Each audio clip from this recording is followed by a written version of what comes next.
Ron, Morning. should we get started now? Absolutely. Great. Hi, Ron. Hi.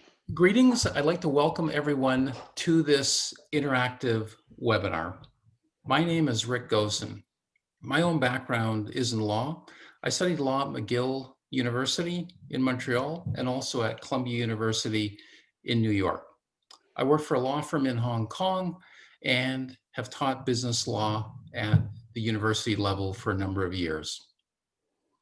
I now do business development at Nicolas Wealth, and we're excited about today's webinar.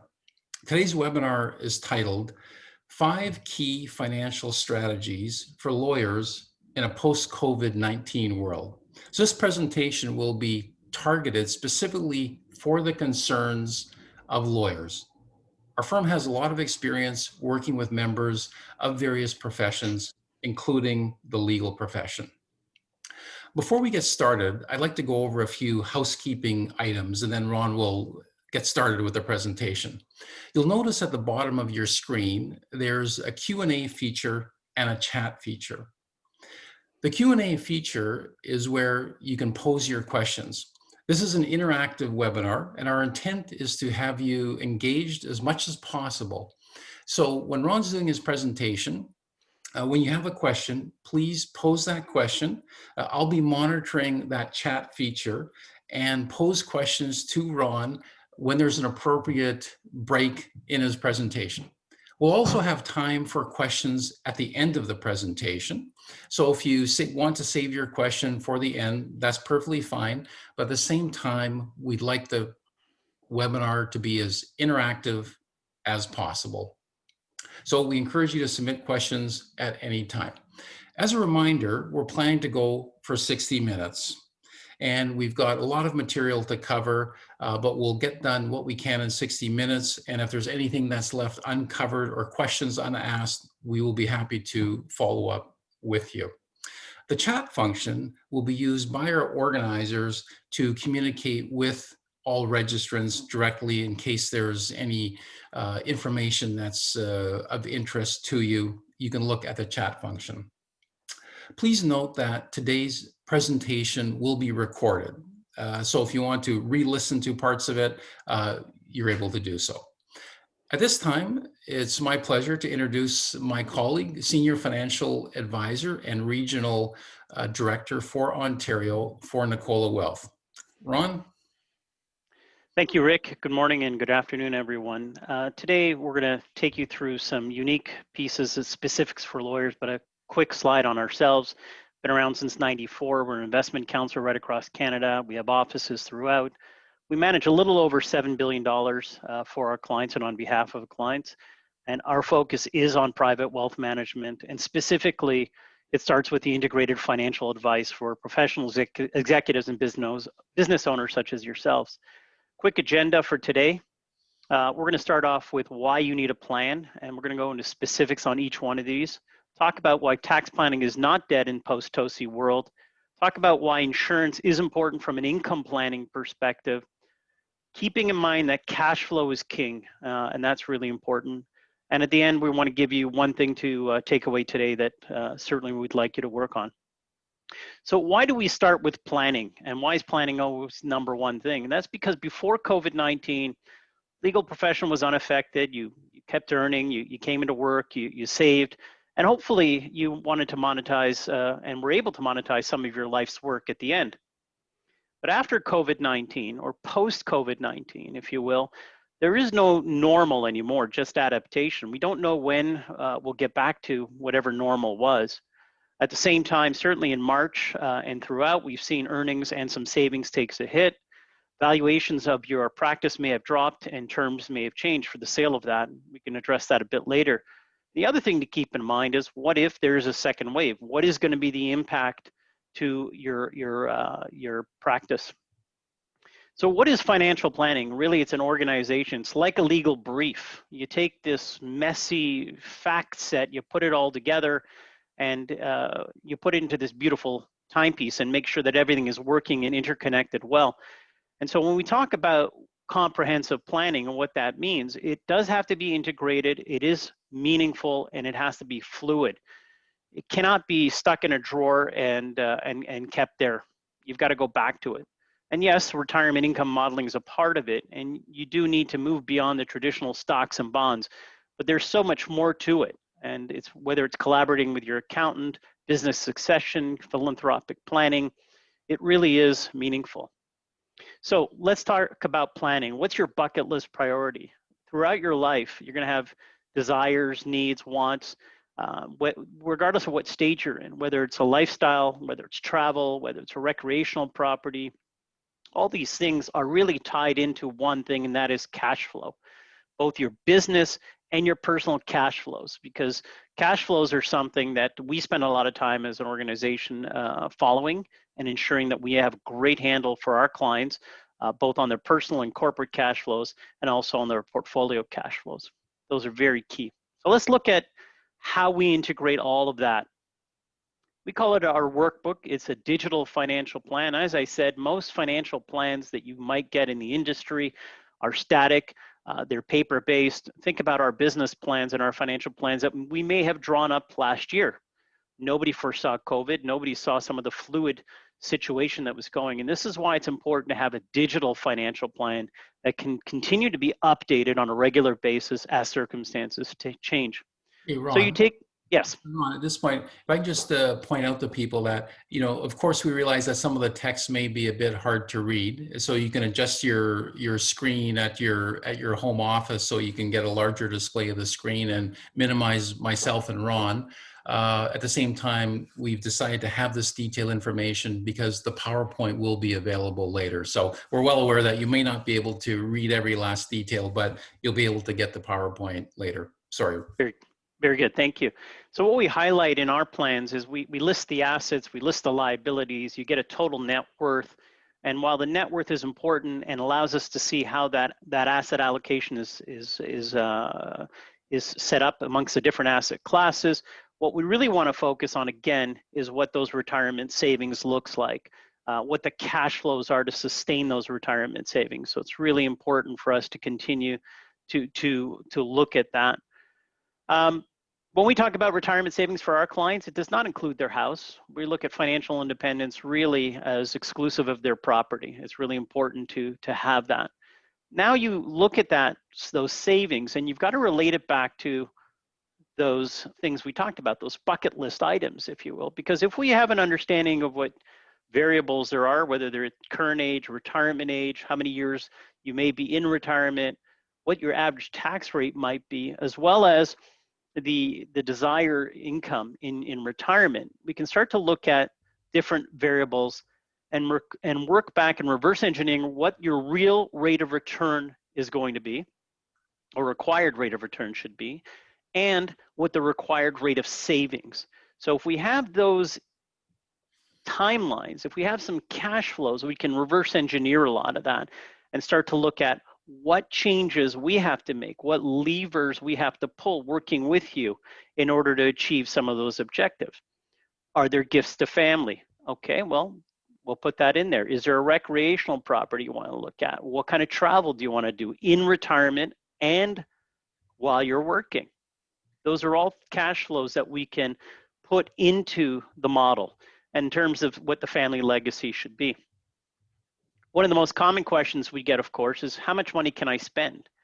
And so we'll look through an example. Let's assume an investment return of 7% net of fees and an inflation rate of 2%. If we are able to take some assumptions, here's a theoretical client, they've got $3 million after the practice sale, they've got 20% average tax rate on retirement income. Of course, income results are going to be after tax and index, what you're going to see. They're also going to get some CPP, and if we're doing our job well, we're going to be able to make sure they qualify for OAS as well. And now we're going to look at the impact of your return of your portfolio on returns and the spending, if you will, in terms of returns between 2 and 5% after inflation and fees. So if you were to have that kind of portfolio, your after-tax income would vary somewhere between $72,000 to double $144,000, with just a change of 3% more return, the difference between 2% and 5%. And another way of looking at this is the opposite, which is what if I needed $180,000 after tax income? How much capital do I have to save to get to that point? So same assumptions, we've got that 180 year after tax, and we want to preserve capital after inflation. So if you're only making a 2% rate of return, you need almost $10 million. And then you can see, as you start to increase your rate of return from 2 to 5% net after inflation, you really need about 60% less capital, about a $4 million portfolio if you're able to acquire that. So what are some of the financial takeaways here, financial planning takeaways? First, know the cash flows, both income and the expenses. Set your goals, have them written down in a digital fluid manner. Differentiate between your needs and your wants. And then of course, revisit them semi-annually at a minimum. If you're planning to take a boat across a lake, it's not a straight path. There are headwinds, there are tailwinds, there are currents. And this is why you're always looking at these things on a regular basis. And your financial plan should not be static. Of course, engage an expert who deals with lawyers and understands that. How we do it is we do look at taxation, big part of planning. We'll get into the rest of these items, asset allocation, cash flow, asset, strategic rebalancing later, but let's spend some time on taxation, everyone's favorite topic. So the Canadian income tax is extremely complicated. We are not accountants, but we are well-versed in the situations. There's a lot of complexity. There is an area of vagueness, but again, planning is unique to each individual. It does require a specific fact pattern to be assessed. So let's look at some of the tax planning strategies available to lawyers today in a post-TOSI world. And TOSI is tax on split income. These are the rules that came into effect in 2018 that changed a lot of the planning opportunities and a lot of the way people compensate themselves. So some of the things to look at specific to lawyers would be capital gains planning, spousal salary versus a dividend, retirement planning for age 65. And I always put question mark because I found that many professionals choose to continue working beyond 65, not because they have to financially, but because it gives them something to do and an enjoyment. If we're going to live another 30 years in retirement, it's nice to be able to have something to do as well, keep our minds going. You can look at triggering your non-taxable capital dividends within your corporation. And we're going to focus on IPPs and incorporation for the next few slides. And we'll start with incorporation, one of the benefits. One of the first benefits is deferring taxes on your incorporation. So if we have an individual who has $250,000 in income, those are their earnings. If they were unincorporated, they paid tax in Ontario of about $96,000, which left them about $154,000. So if the lifestyle needs were $120,000, $10,000 a month, they'd have savings personally of about $35,000. What if they were incorporated though? In an incorporated scenario, they could take a salary of $180,000, thus providing RSP room. They would net out about $120,000 after tax, so their lifestyle needs are met. And then everything else could be retained in the corporation at a lower tax rate. And so this is not a tax strategy other than deferring tax. Eventually this will come out, but that $61,000 now is available for investing. And when we talk about investing within your corporation, there are things we need to be mindful of. Yes, there are greater net savings, but there is tax integration. So when we talk about income planning, is it salary or dividends? In a previous example, I used $180,000 salary. Well, it might be $155,000 of salary, a little bit of dividends, and the rest stay within your corporation. When we look at your corporation, there's active income and passive income. Active income is the income you earn on the business that you're in, and that is providing legal services. Passive income would be income on the investments. So in our previous example, when we had $61,000 saved, if that was invested in a portfolio, that would be, and derived income, that would be passive income, different tax rates. So it's important that we look at the integration of all of these. And as planners, it's really key to look at everything together. So you have to avoid, in the investment side, what I call the tax trap. AAII, which is adjusted aggregate investment income and impact on savings. So if you are a small business individual, anything above $500,000, starts to grind down your small business deduction when you start to have investment earnings added to that. So let's look at an actual example and how that works. So let's say I made passive income within my corporation of $50,000. I pay $25,000 in tax, roughly 50%. If that passive income increased to $60,000, i.e. just a $10,000 increase, the tax now is $30,000. But in addition, so there's that 50% tax. In addition, you have a small business deduction loss. So your additional tax is $7,500. So when we put it all together, your new passive income was $10,000 from 50 to 60, but your total new tax actually is $12,500.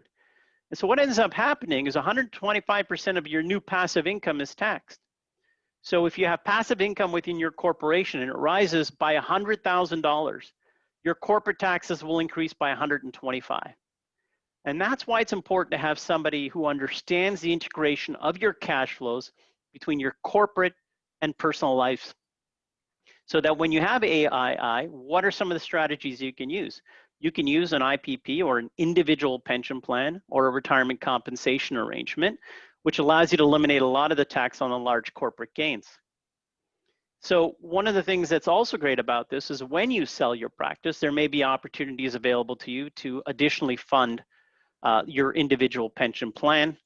And of course, there may be some estate considerations that are helpful as well. So let's look at the benefits for incorporation, i.e. an IPP. You might get a predictable retirement income. Think about any pension. You would generally have higher maximum contribution limits than your retirement savings plan. The one nice thing I really love about IPPs is income splitting between spouses at any time. With a RIF, right? So if you converted your RSP to a RIF, you have to wait typically till you're 65. With an IPP, you can split that at any time. And there are other benefits like buying back prior year service, and returns, of course, like an RSP, are tax sheltered. For the corporation, in case of an early retirement, the business can supplement the plan with additional contribution. Company has other advantages. The contributions are deductible from its income. The setup and admin costs are tax deductible. And the IPP reduces your shareholders' equity, which can facilitate the sale of a business. And for those corporations that might need to borrow money to fund the IPP, the cost of that loan also tax deductible. So IPP is just one strategy. What are some of the other strategies? You could look at a prescribed rate loan, whether that's with your minors, lower income family members, or a family trust. There are others, whether it's crystallizing losses, surplus strip, and non-CCPC planning. And each one of these we could do a full seminar on, but giving you some ideas. And it's important to always work with advisors who understand what a refundable dividend tax on hand is, how that works. And we're going to show you an example a bit later on how that's so important when it comes to investing within your corporation. And whether you have charitable intentions, may be able to use flow-throughs, and a corporate ownership restructure is also important. So a lot of strategies still available, certainly not as much as pre-TOSI, but still certainly some opportunities. Sorry, Ron, I just had a question here. Now, Yes. it seems that what you're explaining is fairly complex, and there's a lot of regulations, tax guidelines. So if someone were interested in understanding this and having an actual plan, how much time is involved typically in sorting this out and coming up with an actual plan? That's a great question. So it really comes down to the complexity. Are you a partner? Are you incorporated? Are you in a small firm? Are you in a large firm? Do you have children? It depends on where you are within your life stages. But it really behooves one to take financial ownership and financial accountability for your well-being going forward. And good planners, I think, ask great questions rather than provide answers. It's not about us providing you concrete answers. It's about assisting you going down a path of educating you and informing you and providing informed scenarios. It would be very much like a legal situation. If I were to approach a lawyer is going to outline all my options, what the costs are, what the risks are associated with that, and will guide me through a process of decision making. So it varies, but we make it as seamless as possible, and be happy to engage anybody in that conversation. Thanks. Thanks. So let's summarize what we've learned about tax scenario for lawyers. It is case by case. Every single one is different. You need to speak with a planner and accountant, and it's really important to have them both on the same page, and better yet, have them speak to each other. Tax strategies may be black and white, but sometimes there's shades of gray, such as income splitting with your spouse, with your kids. Planning is different from accounting. Planning should be forward-looking. You're in 2020, you should be having discussions now about what your compensation is going to look like in 2020. Because in 2021, you go to your accountant, you can't do anything about the comp that you did last year. So it's really important throughout the year to ensure that we are doing planning. And keep flexible. The tax environment changes frequently. And in fact, we may see something on September the 27th with a throne speech and possible budget changes coming down. There's been a lot of spending this year on the COVID scenario, and there may be some tax changes coming down sooner rather than later.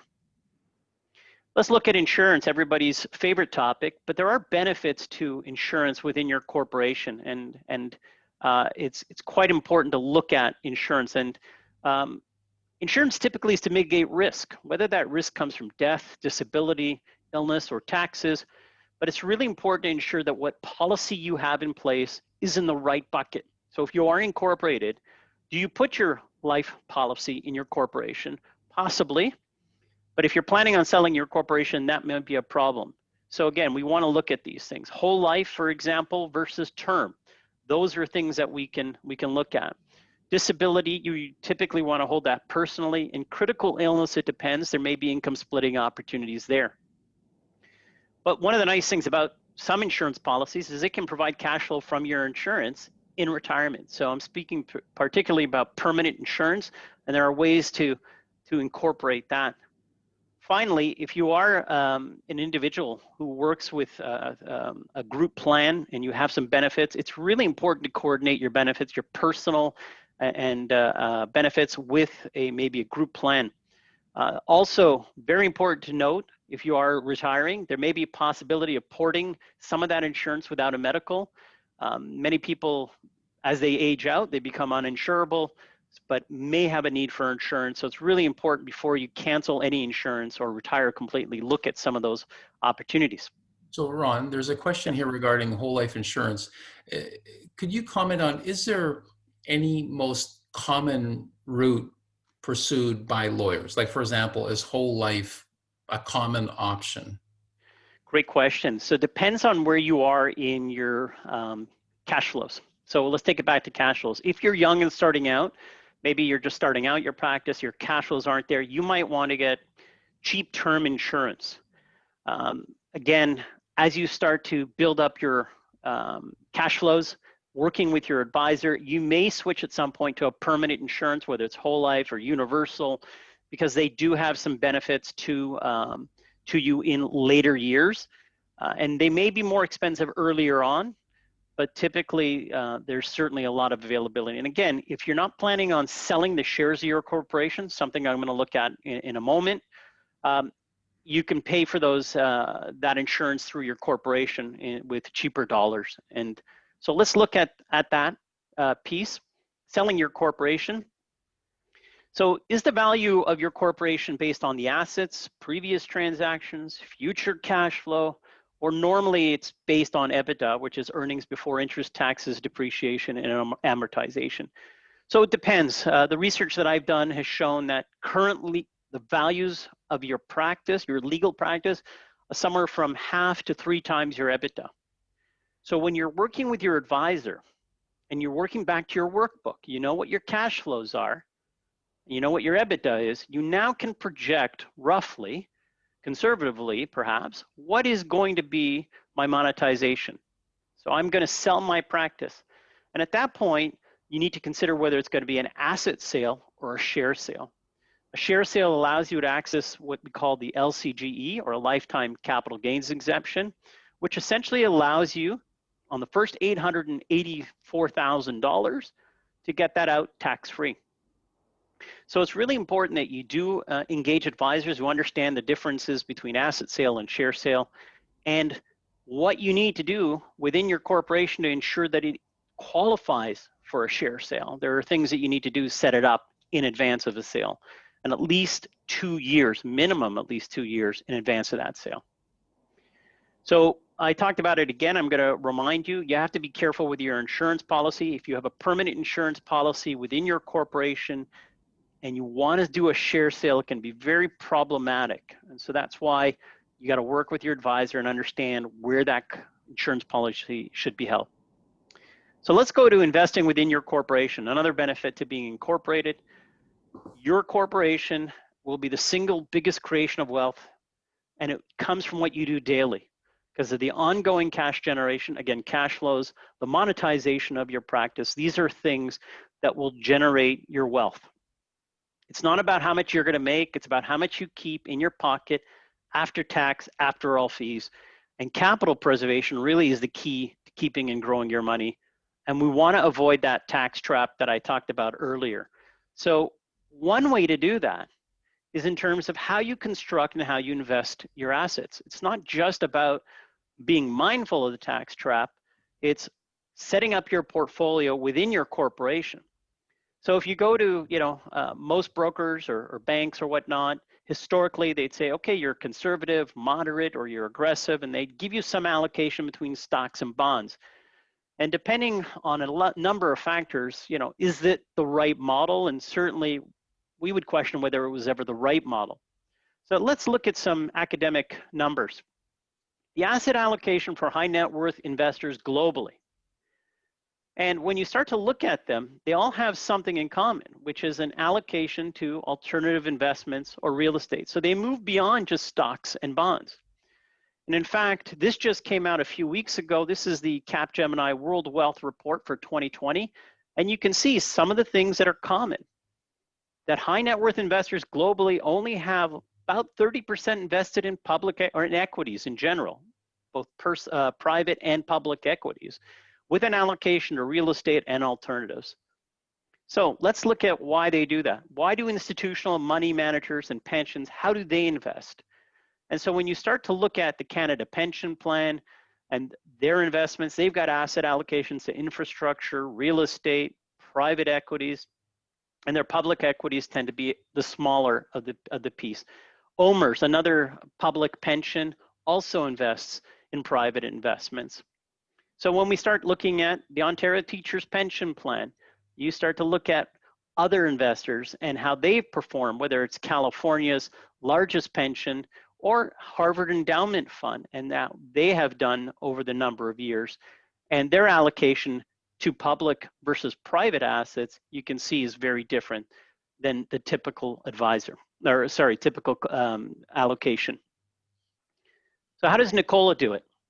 Nicola also has an allocation to real estate, alternative strategies, private equity, private debt. These are things that we find to be important.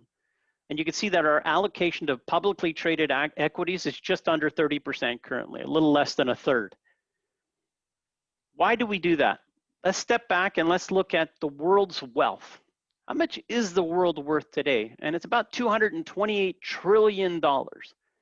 And when you start to look at some of the sectors, like all the equities in the world, they're worth about 70 trillion. And you start to look at real estate. On the left-hand side, you see residential real estate where we live. That's about 168 trillion. But there's still sizable allocation to commercial real estate and agricultural and forestry. So let's look at global investable assets in a different way, in a pie chart. And when we start to look at that pie chart, we can see that about 20% is in multifamily residential. So this would be apartment buildings.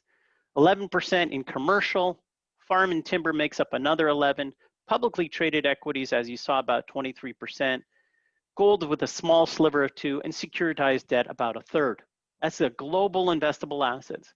So the question we ask ourselves as advisors is, if 42% of the world's global investable assets is private, if you will, then why would your portfolio be somewhere to 60 to 75% in public equities, which we often see? So now I'm going to show you what was really important, which we talked about a few minutes earlier, which was how do you invest in these asset classes within your corporation to counter the effects of the AAII or the tax trap. So as of 2019, December 31st, this is what the core allocation looked like for our clients. And so what you had is about 60% almost in publicly traded fixed income and equities, and with almost 43% in private equities. Now, if I hive out just the private equities, the private assets, let's look at what the private asset allocation looks like. And you can see that we have an allocation of private mortgages, private debt, real estate, and then other scenarios. The ones on the right there, these are the taxable assets. You would put these in your RSP, your IPP, which we mentioned earlier, a TFSA, or a foundation. These are less taxable annually, whether they're real estate, whether it's infrastructure, private equity. So now let's look at the results and how that works in a corporation specifically. So if we look at our 5-year historical results, if we had a $1 million portfolio, you ended up with about 1.65 or $658,000 gain before fees, which would be a taxable income of about $156,000. What would you think you paid in taxes on this? You actually only paid about $10,000 in taxes on $156,000 of taxable income. Now, how is that possible? Over the 5 years, that gross return was about 10.7%. After fees, it was about 9.7, and after taxes, 9.6. And that's really possible because of a number of things. Refundable dividend tax on hand in your corporation can reduce your corporate tax by as much as 60%. You have a low turnover of assets. Depreciation, especially within those real estate portfolios, creates return of capital, which is not taxable. And of course, the planning fees are deductible. Well, that's great. Go ahead. Ron, if I can just interject, we have another question. And just to let everybody know, we're at approximately the halfway point. So please keep the questions coming. So this question, I'm not sure if this is the time to answer it, but it's what are the risks of capital gains stripping? And maybe explain what that means. And when would you recommend it given the fees involved? Okay, that's a great question. I'm going to try and defer that one to the end of the meeting, the end of the presentation if we have time, because I think it's a little more complicated, if you will. Yeah, I'll raise it at the end then. Great, thank you. So when we look at this scenario, these are just the private assets without the fixed income, if you will. What happens when we start to add the fixed income? And so when we add the fixed income component, because we certainly want some of that low volatility fixed income. So we look at the mortgages and the private debt here. And again, we have $1 million. The ending capital is about 1.6, if you will. The taxable income is about 116. The tax paid is nothing. And when you start to look at that and question, how is it possible that I've made this money over 5 years and haven't paid any tax on that? Again, the net returns after fees and after taxes are about 8.6. And how it's different is, in fact, that you're able to put that interest income into the registered plans. Remember the IPPs, the RSPs, and where there is tax sheltering. And other private assets, same reason. Low tax turnover, portfolios balanced within your private assets. And we look at cash flow. Weighted cash flow is about 4% annually. And I want to just stop and focus on that weighted cash flow because it brings us back to what I talked about earlier. Cash flow is important from your business and your personal, but you also have to understand how it is impacted within your investments. Cash flow is important because with cash flow, we have greater predictability. We may not know where assets are going to appreciate. Is a stock going to go up or down? Unsure. Is it going to continue paying a dividend? I feel more comfortable making that call, if you will. So let's look at asset allocation and specifically on how it plays from an income focus. So when you start to look at those assets, you've got real estate, which creates rents, equity, which has dividends, and we have option strategies, which create income, and fixed income might be interest and dividends from preferred shares, for example. All of that typically for our clients generates somewhere between a 3 to 5% cash flow based on the capital they've got. What that allows us to do is to automatically reinvest that cash flow to ensure you're buying the asset at the best time. So for example, we look at our preferred shares. You know, they corrected back in March. We were able to allocate a lot of that cash flow back into more preferred shares, and they've rebounded since.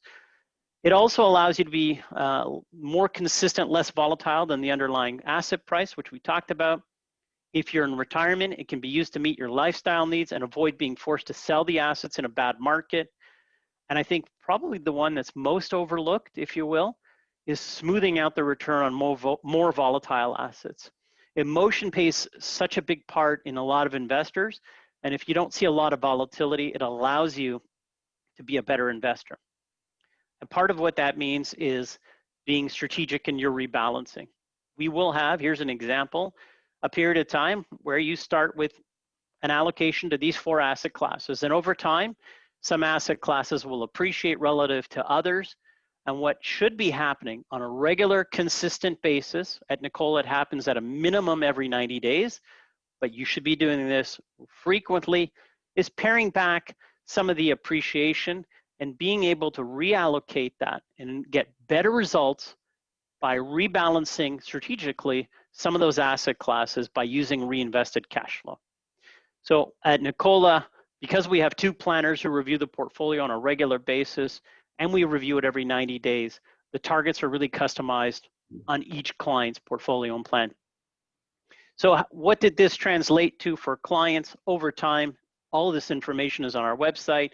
Net of all fees, our clients have done really well, about 6.7, which outperforms any of the major indices, outperforms a typical balanced approach, and certainly outperforms even the S&P 500, whether it's in Canadian or US.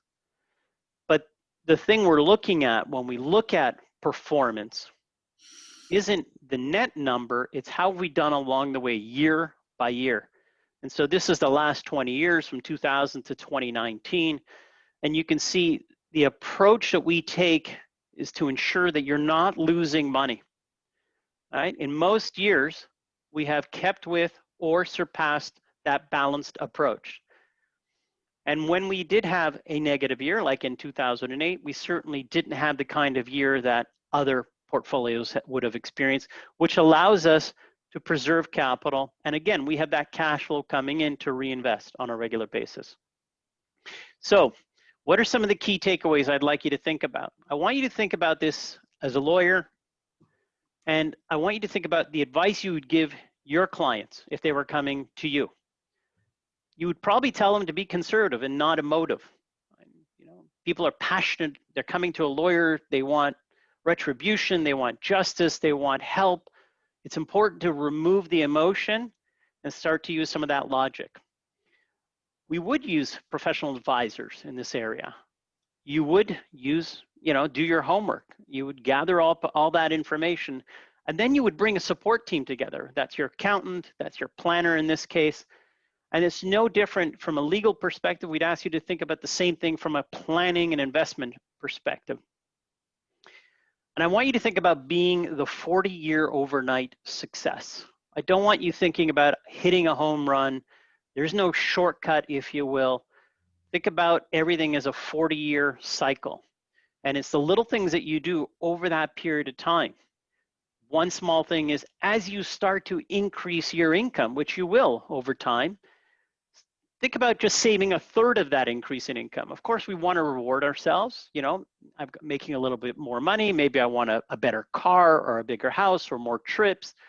But if you just save 1/3 of that increase in income, that's a good start. And working with your advisors allows you to put down those goals and to ensure that you can move towards that. So the questions to ask yourself is, do I know what my personal and corporate cash flows are and the timing of them? Have I looked at the impact to cash flow of a second wave, slowing economy, or other potential impacts to my practice? So this is all about scenario analysis. What's the impact to cash flow when markets correct again? I didn't put if here, I specifically put when, because I know there will be a market correction. Whether it's September 1st or whether it's next year, there will be a market correction. What's the impact to your practice value if the cash flows remain impaired? So that's important, especially if you're looking to monetize or earn out on your practice. And now, are there things I can do today to increase cash flow that are within my control? And the answers to all of these questions really come back to that planning workbook and working with your advisor, and ensuring that you're able to do scenario analysis, continue to work with your advisor, and look at different planning opportunities. So what we've shared with you today is complex, comprehensive. It can be overwhelming, and that's why we would encourage you to work with an advisor on these things. Thank you very much.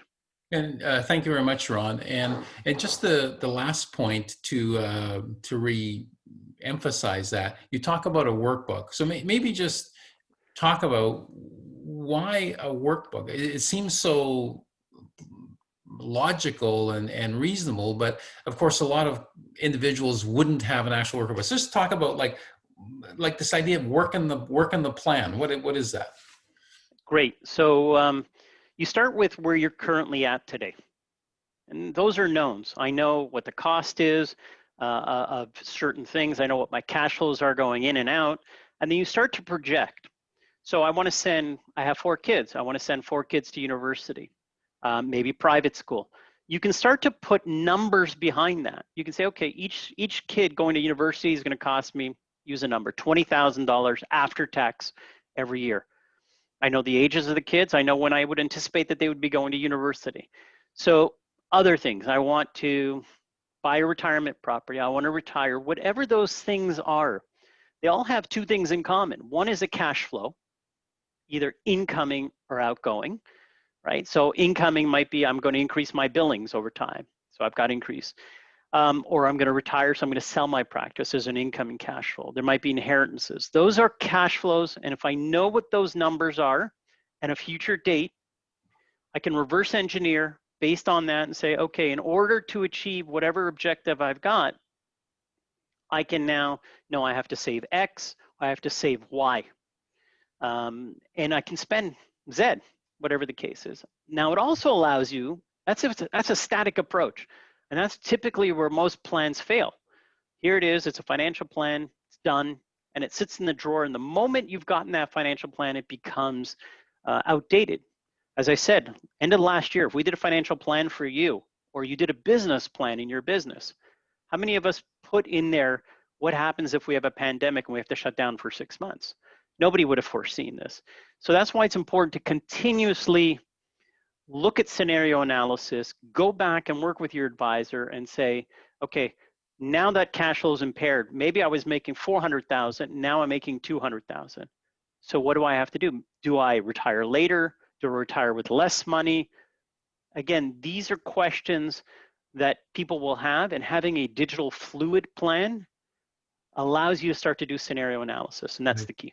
So on that same theme of having a fluid plan and being able to adapt to changing circumstances, one issue that you often hear people talk about, in the media would be, well, more people are working from their home office Right. and working more from the home office and maybe utilizing more. So then you hear things like, well, it's deductible. So just talk about what that might mean for the lawyers listening in.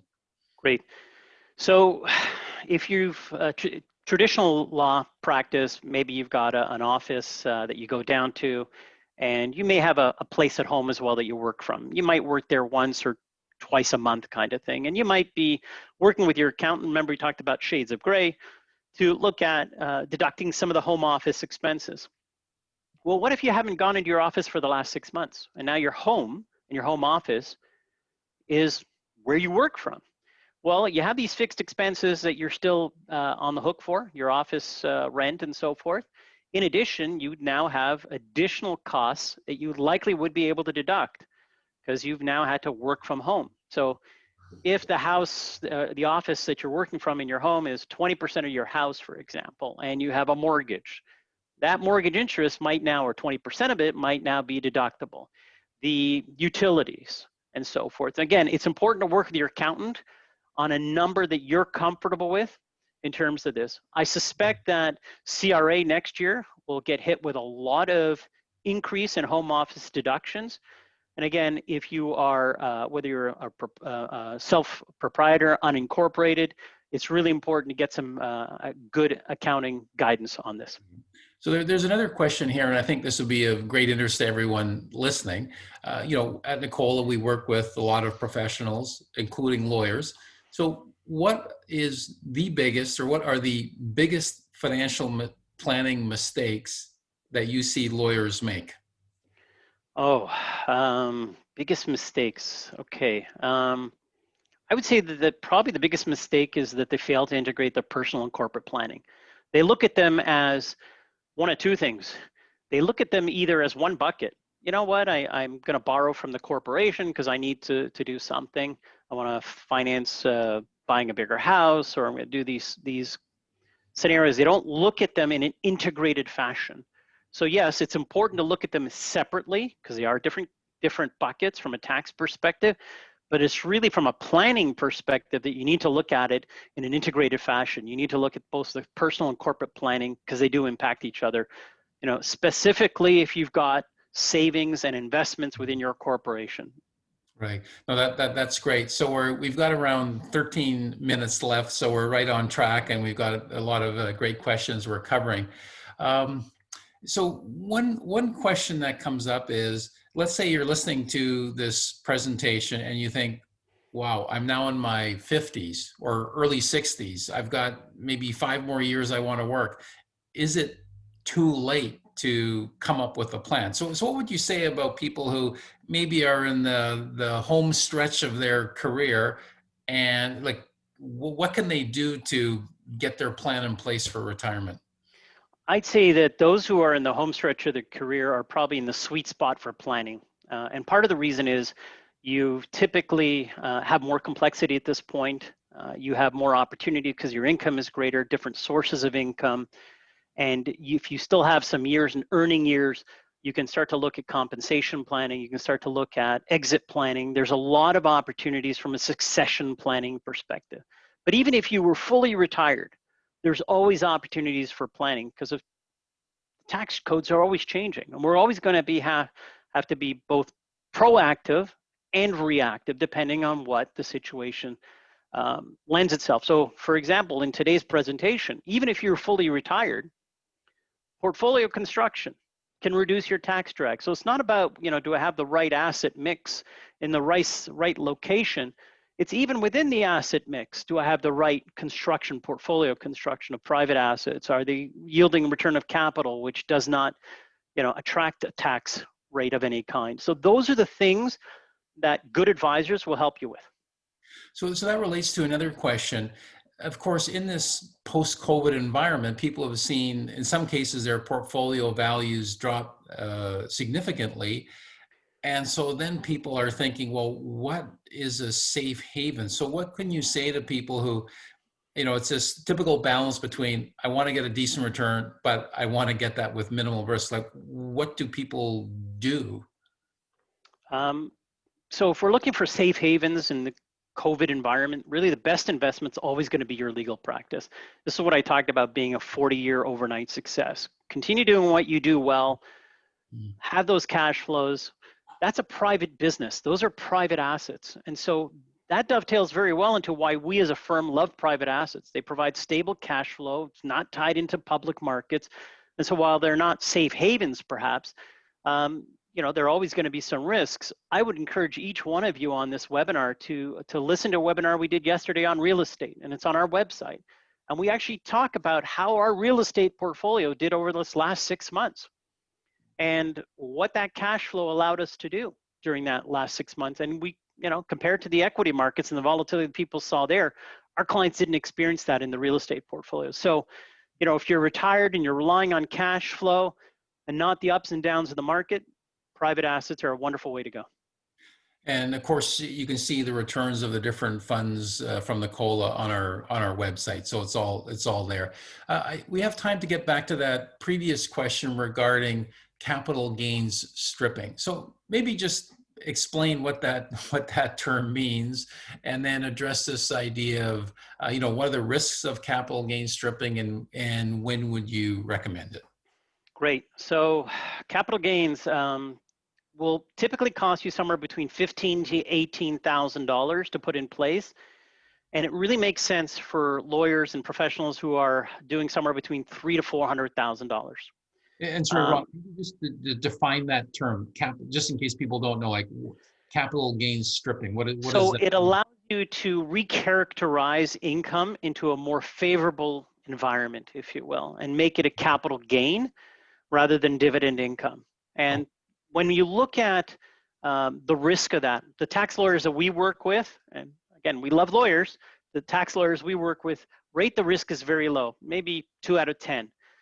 The biggest risk might be today not doing it before an increase in what we call the capital gains inclusion rate. So the capital gains rate, inclusion rate, if you will, may be changing. Currently, it's at 50%. It historically has hovered between 50 to 75%. It's even been, 2/3.